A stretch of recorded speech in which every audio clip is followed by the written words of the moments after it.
I'm Ed Dominguez, and I'm the Lead Naturalist and Public Program Manager at the Seward Park Audubon Center.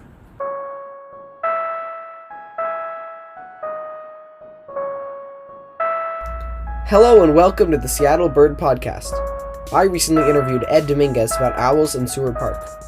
If you enjoyed the episode, you should mark your calendar for Bird Safe Seattle Week. Link in the show notes. Enjoy the episode. And what was your spark bird? Oh, I love owls. Any kind of owl. Alright, we'll ask you more about that later. And how long have you been birding? I started birding when I was a kid. My dad had violet green swallows that nested around our house, and he put up several bird houses on our fence every year, so I got to watch them come in, raise their young, the young fledge, and fly out. So I got interested in birding from an early age thanks to my dad.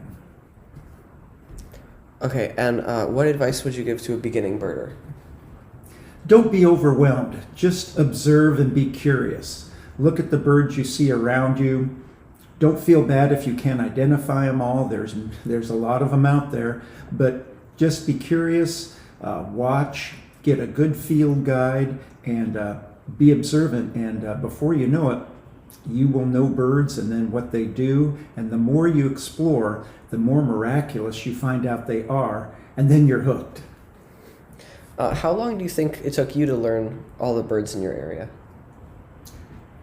You can learn many of the birds right here in our Seattle area. If you're really interested in birding, within 6 months you can get a good sense of what birds are around. But since some birds come and go throughout the 12-month year, each season brings some new birds, so there's always something new to look at, and some birds leave, so you're not totally overwhelmed.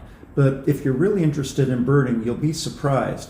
Learn a couple birds a week, and by the end of 2 or 3 months, suddenly you have 25 to 30 birds that you know.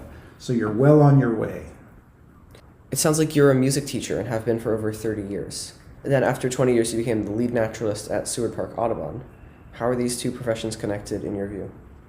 Two of my great passions in life are music and the outdoors. I love mountain climbing, mountain biking, skiing, and I've also always loved music. So I ended up majoring in music at university and got my master's and didn't quite finish my PhD, but at the same time I was always interested in natural history. I have a minor in geography, and when I was teaching music in the schools, when other teachers learned of my background in natural science, frequently they would have me pop into their classrooms and teach a unit on geology or bears or birds or whatever it may be. I started working part-time here at the Seward Park Audubon Center in 2011 while I was still teaching full-time.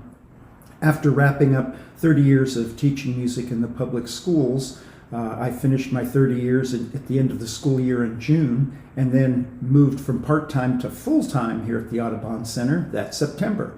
And I've been here ever since doing full-time. So I feel really fortunate that I've been able to translate two of my great passions in life into vocations and enjoying the successes of both. And birds also make music. Does being a music teacher make you focus on bird calls? It really helps a lot, Leo, because when you're trained in music, you learn to listen for pitch, tempo, rhythm, pacing, timbre, which means the tone quality. And when you're listening to bird songs and calls, having developed an ear for those aspects of sound really help in picking out what a bird is singing or calling. And I love sharing that with people, teaching them how to do the skill we call birding by ear. When you can't see the bird, maybe it's in the shrubbery, not revealing itself, but it's vocalizing, either singing or calling, and you can recognize a bird by those vocalizations. So it's great to teach people that. So yes, it's been a big help. What cool or rare birds have you seen in Seattle or the Seward Park Audubon area? Several years ago, we had a group of mitered parakeets, they're called, birds from Brazil that are emerald green with red on their face. Someone released them. No one really knows where they came from. I think somewhere up on Beacon Hill. And they were flying all around here when I first came to work at the center. I think there was maybe 7 of them at the time, or 8. And they managed to stay alive, make their living here, even though they were well out of their normal range. One by one, I think through natural attrition, they died. And finally, the last bird died, I think the year before COVID, up on the hill to the west of the center. Someone found it dead in their backyard. So hearing those birds squawk, which doesn't sound like any bird around here, and seeing that bright emerald green from the tropics was a very unusual sight indeed. Wow. And what's the rarest bird you've ever seen? Oh, I saw a swallow-tailed gull, which is a bird that's off the coast of South America. I saw it up at Richmond Beach, and people were coming from all over the country to see this bird. It was perched on a wharf there. It's hypothesized that the bird, landed on a ship that was sailing north, and when it got to Richmond Beach, it flew off and landed on the shore. So that was quite a rare sighting. What's the longest you've ever waited to see a specific bird? Sometimes we go out I lead people on owl prowls, and we don't see or hear an owl until the end of the prowl, which usually they last a couple hours, maybe 2.5 hours. So I'd probably say there have been some times when an owl finally vocalized or made an appearance after we'd been out walking through the old growth forest at Seward Park after a couple hours. And you lead owl prowls here at Seward Park Audubon. Tell me more about this.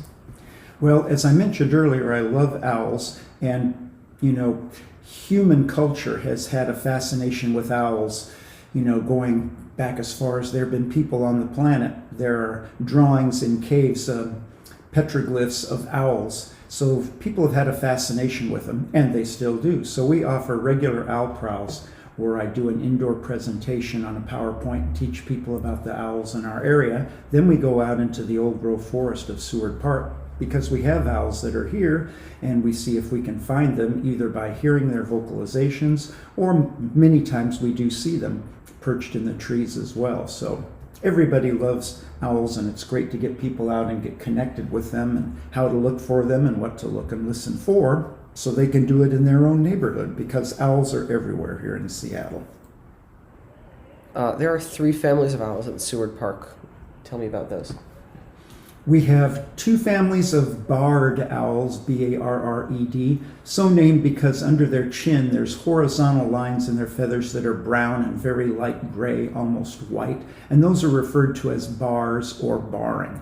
We have 2 families of them here, one in the south end of the park and one in the north central end of the park.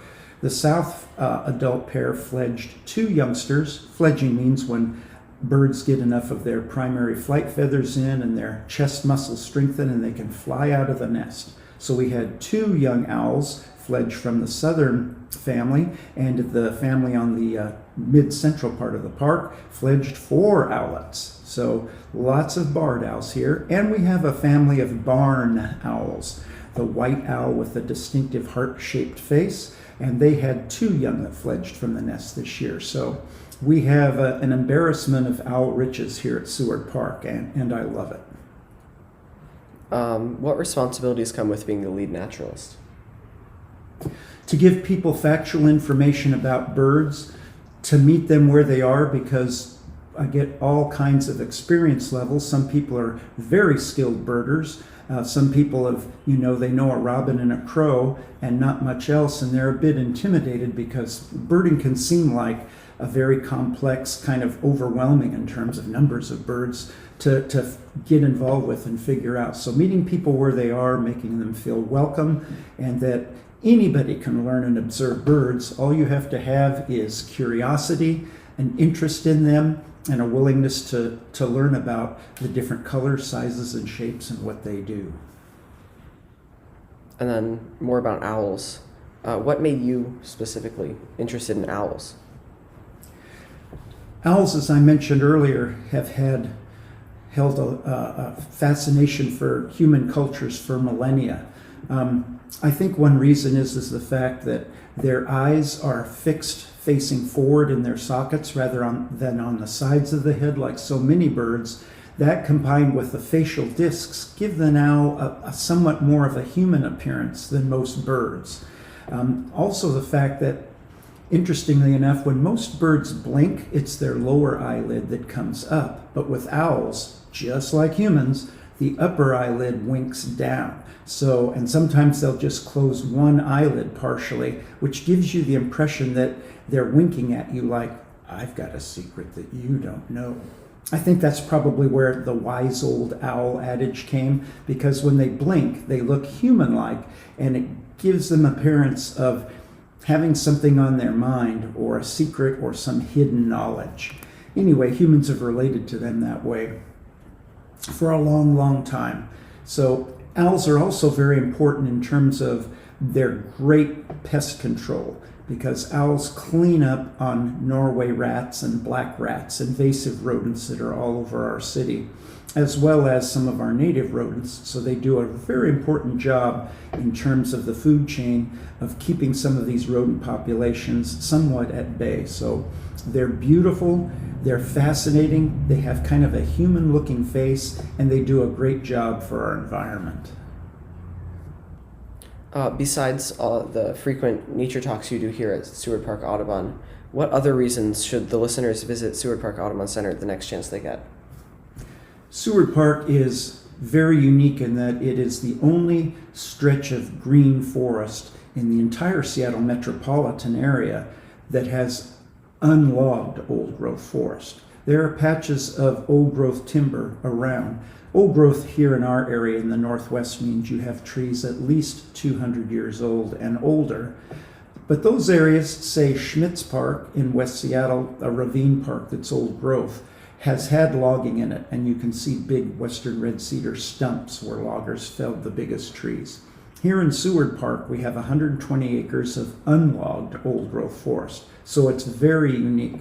And when you get in there amongst trees that are 200, 300, over 400 years old, you completely, because of your surroundings, can forget that you're in the middle of a metropolitan area of 2.8 million people, and you feel like you're up in the Cascades. So it's a great place to come and just get centered and grounded and feel connected to nature and away from, the stress and hubbub of urban life. So come to Seward Park. If you don't go in the old growth forest, or in addition to it, you can wander around the trail that goes around the perimeter around Lake Washington and see all kinds of great water birds. It's just a great place to connect with nature of all kinds, whether it's birds, mammals, fish in the lake, and the beautiful old growth trees here.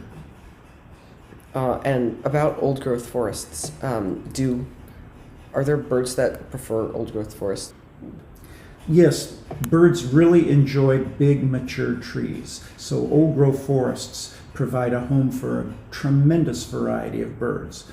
We have owls, we have bald eagles here, we have pileated woodpeckers, North America's largest woodpecker, in addition to a bunch of songbirds, smaller birds, both resident birds that are here and birds that migrate all the way up from Central and South America each spring to lay eggs and raise their young on the bounty of insects that hatch out in the spring here. So the old growth forest really is a magnet for all kinds of birds. They really love the big trees and all the nutrition they provide in terms of insects using them at some part of their life stage, either laying eggs on the leaves or branches, larvae chewing on the leaves for food, or adult insects taking cover in the canopy. Do these amazing effects also help waterfowl in the area, or is it mostly just forest birds? Forest birds, but the waterfowl in the area benefit because the old growth forest does a lot to preserve water quality. Big old growth trees provide us with many things.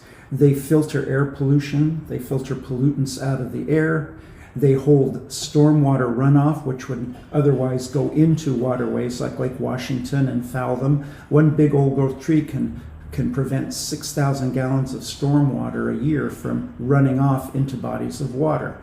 They also are great carbon storage.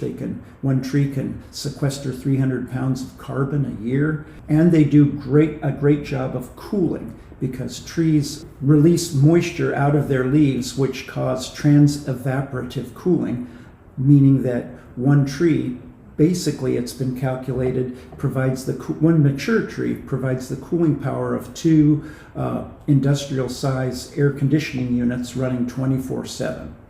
And many birds need to have waters that are cool, as do fish for spawning. So having trees all around the perimeter of a lakeshore or a stream or river provide all kinds of benefits in terms of the features I just mentioned.